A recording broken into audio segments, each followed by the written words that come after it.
Hey, my name's Dr. Young. Welcome to Module 2 in Open Campus Ed 099, College Success. In Module 2, we're going to start on organizing. Specifically in organization, we're going to look at several different features, taking control of your time, making decisions about how you will use your time, making a schedule, using a planner, memory and learning, taking notes, and organizing information. Now, in Module 2, which is the module you're currently in, we're only going to focus on those first two, taking control of your time and making decisions about how you will use your time.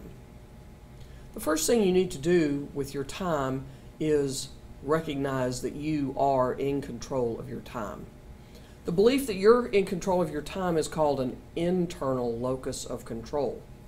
When you point fingers or blame others, even things like your job or your car, you're then operating in an external locus of control. Research shows us that people operating from an internal locus of control are always more successful than those who are externally controlled. So I want you to take a minute, make a list of factors that may influence your educational opportunity for better or worse. Which of these can you state honestly that you are in control of? What can you do about the rest of them? You need to realize there are some external factors that are just going to be beyond your control, but you do help yourself by becoming aware of them. In taking control of your time, our next step is we need to discover where your time goes. Have you ever noticed that when you're doing something really fun, how time moves so quickly, and when you're doing something tedious, boring even, it just grinds to a halt? College will be no different, except now, el temporo denaro, time is money, and you have to make choices. Say, for example, can you play an extra hour of video games or cruise around on Pinterest, or should you spend that hour studying for your classes? You can do an extra 3 hours of work at your job and get some extra cash, or you could spend 3 hours of research in the library for an upcoming paper. So here's an exercise I want us to take some time for. I want you to keep a time log. There is an example of a time log in the handout section of Module 2. For just one day, maybe two, keep track of all the time you spend doing whatever it is you do. From the time you get up to the time you go to bed, keep track. I want you to pick a weekday. I want you to use a paper or even electronic timesheet. Document everything: work, play, meals, sleep, gaming, doing vids, whatever consumes your time, track it. Be honest. This is all about you. When you've finished your daily log, I want you to analyze that tracking sheet. Where are your time sucks? Time sucks are things that just suck all your time out so you don't have any left. Are you a procrastinator? Do you put things off? What serves as your biggest distractor? Let me tell you a couple rules about your time. If it affects you on a routine day, it's going to be even worse on the weekends. And if it affects you on your routine day, it is seriously going to impact your schoolwork. There are two major roadblocks to your time: procrastination and distractions. Procrastination is putting off work that needs to get done. This is dangerous and it can lead to failure. You can't respond well to problems when you leave yourself no time to respond.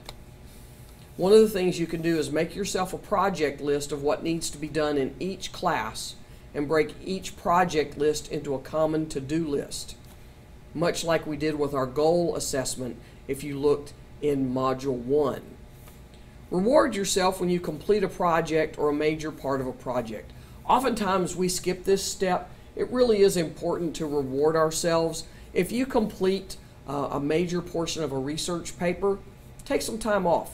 Watch a video, go to a movie, maybe enjoy a ball game. but then get right back to work. The second problem, distractions. What are some common distractions? Media. That could be the computer, that could be the television, that could be audio. Your phone is certainly a major distractor. All creatures, great and small, you name it, it can distract. Spouses, significant others, parents, children, pets, neighbors. What you have to remember is you are in control. Explain the situation, what you have to do, and how long it will take. Maybe you can invite them to join you. I know that little children love to sit and do homework with their parents. It helps them feel so grown up.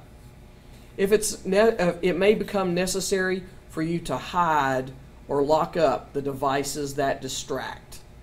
I have a young friend who's in professional school now, and when she studies, she takes her phone, she puts it in her favorite pair of boots, and locks them in the closet. Maybe you need to post a message to your friends that you're off the grid and not available for a certain amount of time.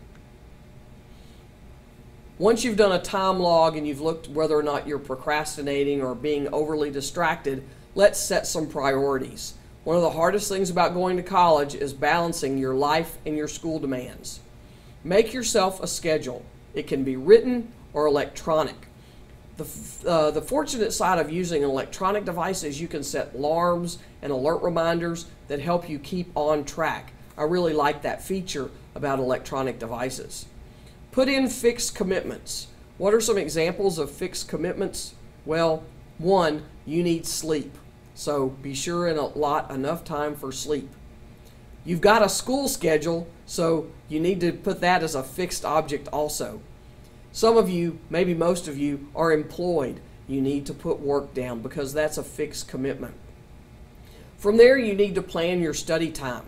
Keep this rule in mind. For every 3 hours that you are in class, you need to schedule 3 hours of studying. I know it sounds like a lot, but that's what it takes to make the grade. Then use a project and to-do list and break down the order that things need to be done in. Well, that's what we need to do for monitoring, organizing our time. Let's look at the next module, which will help us organize our schedule. Thanks for joining me for Module 2 in Ed 099.